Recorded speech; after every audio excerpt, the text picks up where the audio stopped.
Okay, I'm back.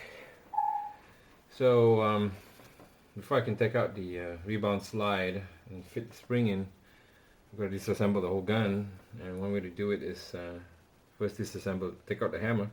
In order for the hammer to come out, you need to sort of press the hammer and bring it down. But there's this block here that if you put the cylinder in, it will depress this and allow you to cycle. So without the cylinder, you have to basically pull this back. So when you pull it back, it sort of clears and that allows the hammer to come down. So once it's down a little bit, I'll just lift it off the pin, and there you go, it's a complete hammer.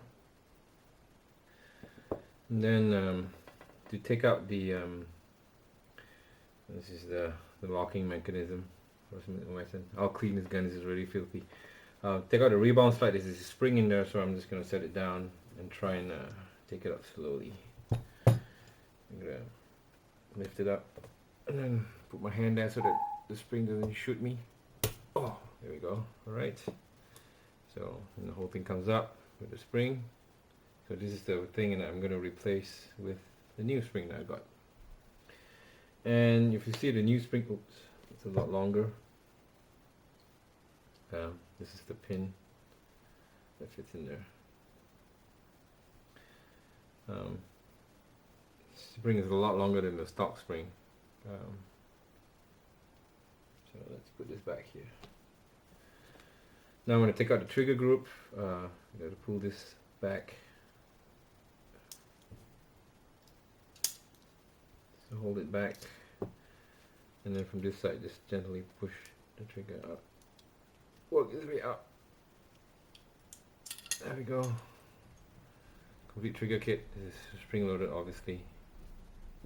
So that basically engages the cylinder and turns the cylinder around. And the last piece is the cylinder's catch, which stops the cylinder from turning every time there's a round. So in order to get that out, I need to take the back end of take this Allen key and push it down here, and then with a screw driver, I'm just going to try and pry it up. I need to press it in completely. I need something that's non-marring so I don't scratch my frame up.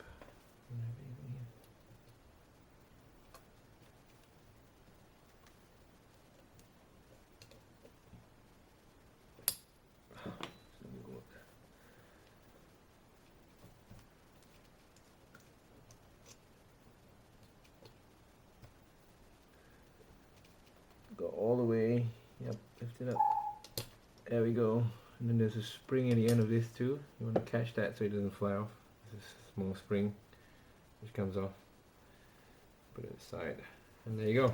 Completely disassembled. Obviously there's a firing pin here that I can remove, but I just installed this the other day. I don't want to remove that. Now I'm just going to clean the gun and then try and see what I can do with the trigger drop. Okay, I'm back after cleaning and stoning. So I have an India stone, and I followed some advice from Jerry Miculek to do my own polishing. So I sort of polished did a little bit of a amateur trigger job here.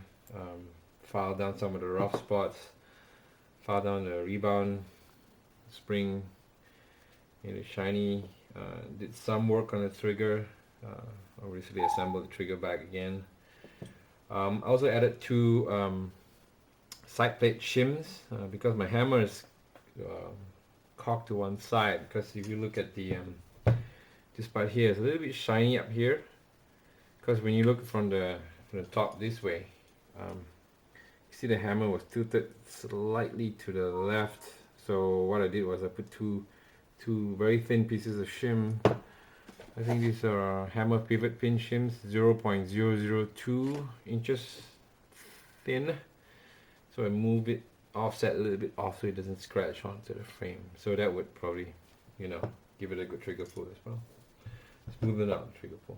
So I did some of that work. Now I'm just gonna reassemble everything.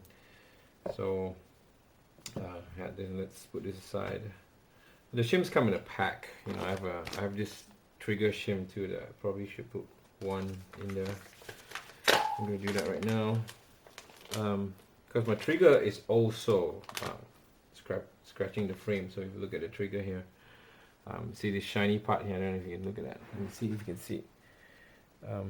See the shiny part down here. The top one is where I sort of smooth it out, but the bottom part here, that's what's scraping under the frame.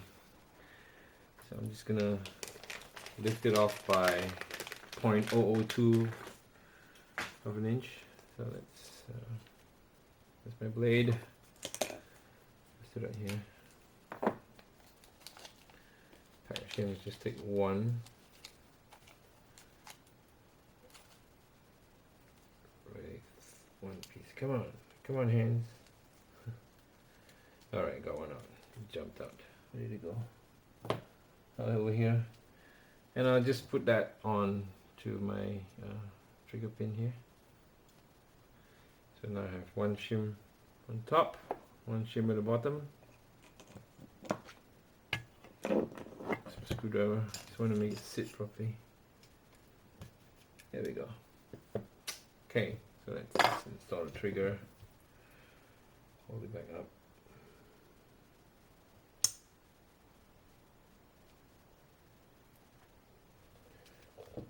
Back in here. Make sure this fits. It goes in.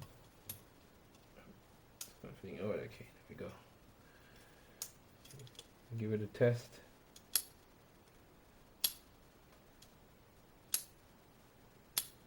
It's a little bit rough.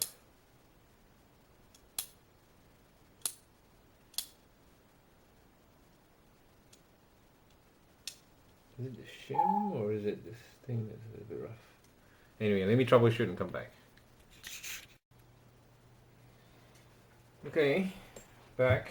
So install the trigger and the arm. So I got that installed, and I'm going to install the rebound spring. I'm going to use the new spring now that came with a new kit. Just going to put it here into the rebound spring. Okay, so this is going to be a tricky part. I'm going to have to toss all this dirt away. Put it down here, and I'm going to do it this way so if the spring comes, it will come back at me. I can use a screwdriver here. You see it? Yep.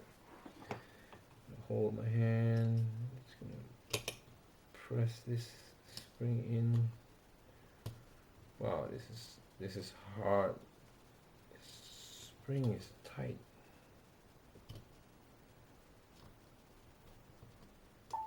Oh, this is tricky. Let's see, how do I do this? Put it in here. Oh, that's why it's tough. So let's see, let's do that again.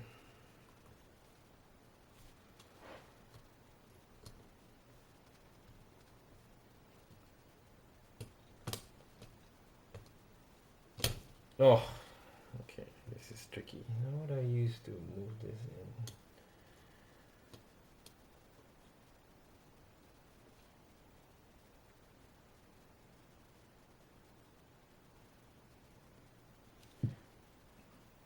The best way to hold this in. Alright, I'm gonna come back. I don't want to embarrass myself.